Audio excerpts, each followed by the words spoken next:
Whoa! How you going, everybody? I'm MDW, and I've got another action figure review for you today. This is the Predator Series 17 from Neca Toys, Alien vs Predator, the Young Blood. So let's crack him open and have a look. Look at that packaging, amazing.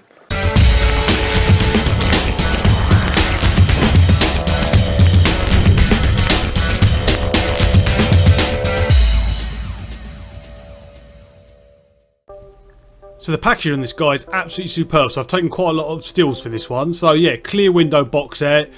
Picture from, I believe, the Alien vs Predator film on the back there. And then a figure picture at the front as well with the AVP logo there. And then the alien head. And on the back of the box is the rest of the figures in Wave 17.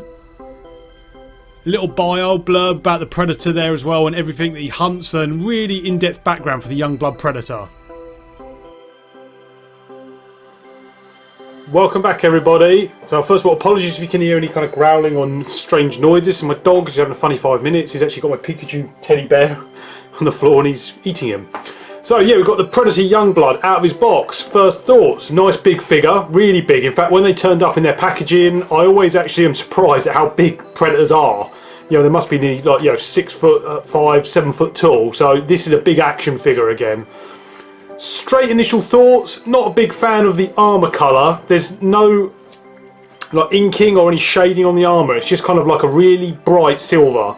I'm assuming it's meant to be that way because some of the other figures in the series and the Elder Predator in this line even has got shading on his armour. So I'm assuming they've kind of just gone with that just for the overall look of the figure.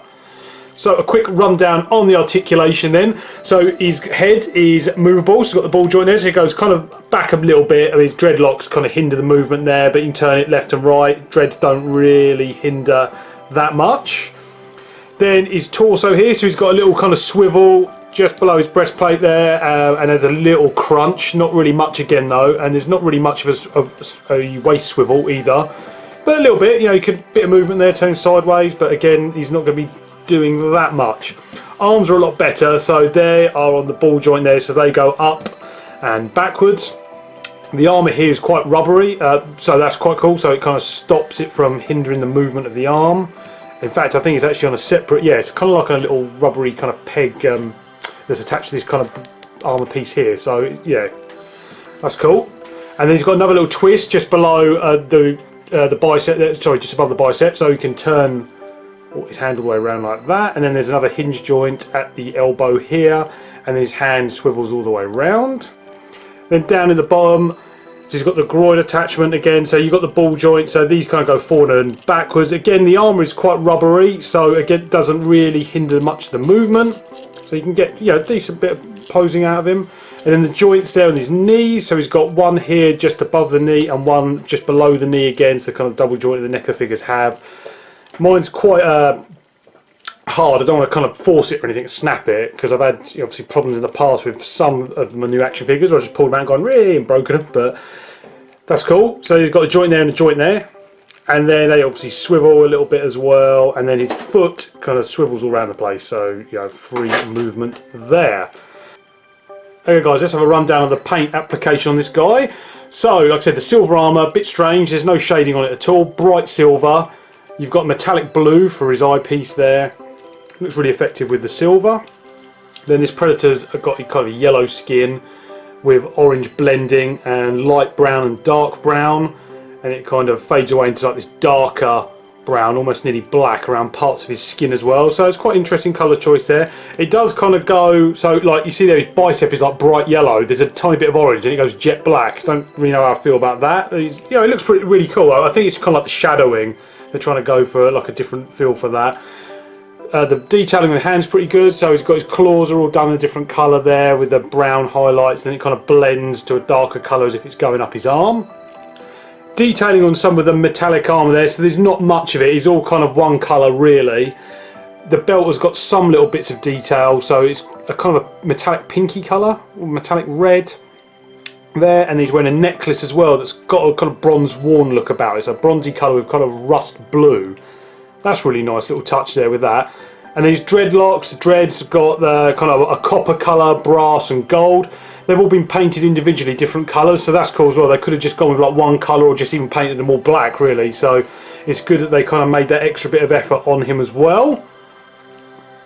So in case you wonder as well, the dreads are quite rubbery gummy. They are kind of, some of them are joined together and stuck, but you can just literally bend them everywhere, and so you turn his head literally and they just kind of move with the head and don't really get in the way or hinder anything. You can pose them, so really nice dreads on this guy. So every predator needs some cool gear to go and hunt the Xenos or the humans or whatever he's hunting. So this predator is no exception. Gets plenty of accessories with him. I'll quickly run through these now. So he's got a backpack with the shoulder cannon on it, which I'll show you guys how it fits on in a second. But again, that's just like a plain metal colour. There's a few details in it as well, but it's just primarily just kind of dry brushed over with a light metal. He's got some crazy knife. Which, yeah, it's got detailing on the hilt, lots of detailing. There's a copper and gold again with a nasty little kind of silver spiky thing at the end of it. Then it's got major bonus. Love this accessory with it. So he's got, these are his claws there. So again, I'll pull those out in a second. So he's quite kitted up. These go in each one of his gauntlets. And then spear with Xenomorph Head. Love it. Really nice touch with that. The Xenomorph Head is a really cool sculpt there, loads of detailing on that, a bit silver in its mouth, shiny black gloss head there.